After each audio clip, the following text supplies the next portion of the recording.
Алматыдағы орталық саябақ алдына жиналмақ болған ондаған белсенді діттеген орнына жете алмады. Кейбірін 4-5 көше бұрын, кейбірін саябақ алдында полиция көлікке күштеп салды. Өздерін шынжырмен матастыра байлап алғандарды да сүйреп әкетті.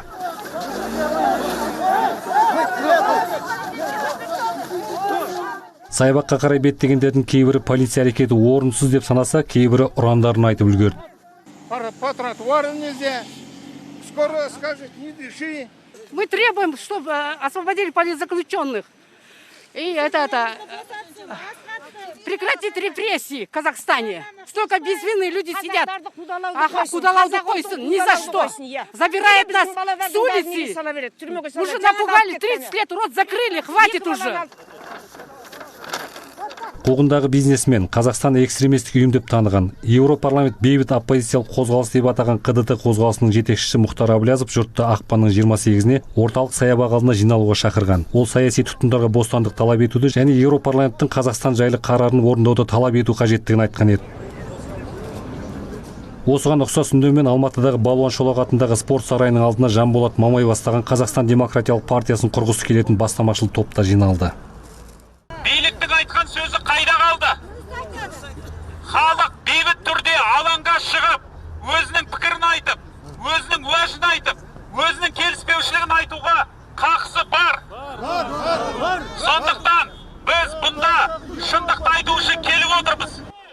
Осы кезде жиынға сырттан қосылған кейбіреулердің қарсы дауыс көтере бастағаны естілді.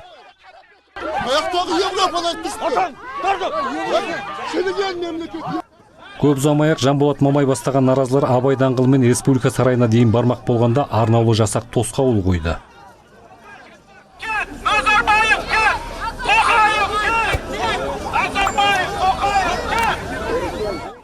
7-8 автобуспен лезде келіп, наразылар алдынан түскен арнаулы жасақ кетлинг әдісін тағы да пайдаланды. Арнаулы жасақ 20-ға жуық белсендіні бөлек қоршап, екінші шеп сырттан адам кіргізбеді. Қоршауда қалғандар ұрандатып айғай салды.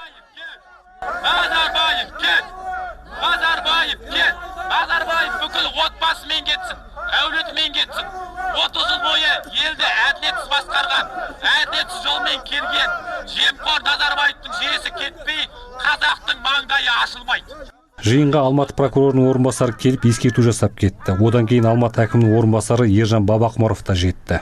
Қағаздарды берген жоқ, заявление берген жоқ.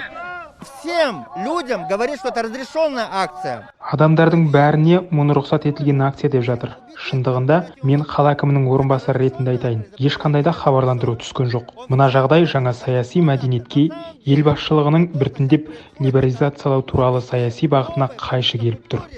Это противоречит тому курсу политической поэтапной либерализации, который проводит руководство страны. Кетлингте тұрғандардың дауысын естіртпеу үшін қоршау сыртынан белгісіз адамдар дауыс зорайтқышпен айғайлап тұрды. Жанболат Арабек, сен болма, ДПК-ны қолдама, ДПК жеме, отаныма тиме, Мамайдың артынан ерме, екінші Қосановқа сенбе, ұлтымызды қорламай, қатырма басты Мамай. Дауыс зорайтқышпен айғайлаған адамдарға кедергі жасамаған полиция 20-ға жуық белсендіні 8 сағаттан астам жібермей тұрды. Ішіндегі белсендінің бірі Абзал Достиярды ұстап әкетті. Адамдарды әжетханаға да шығармайтын. Бұған дейін де бірнеше рет қолданылған бұл тәсілді прокуратура заңсыз әрекет деп танудан бас тартқан. Осы күні Қазақстанның бірнеше аймағында да белсенділер наразылыққа шықты. Оралда билік рұқсат еткен жиынға 300-ден аса адам қатысты. Ал Ақтөбе, Семей, Талғар, Шымкент қалаларында жиналғандардың көпшілігін полиция кетті.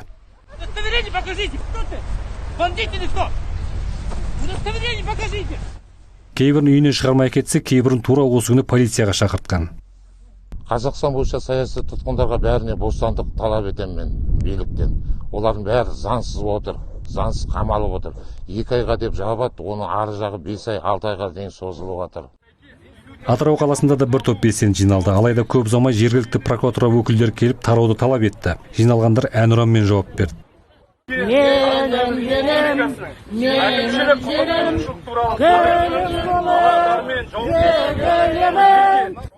Бұл жиын басталардан бұрын Қазақстанның әр түкпірінен 20-ға жуық белсенді қамалған. Жиын өткізген екі ұйымда Еуропарламенттің Қазақстанға арналған резолюциясын орындауды талап ететінін мәлімдеген.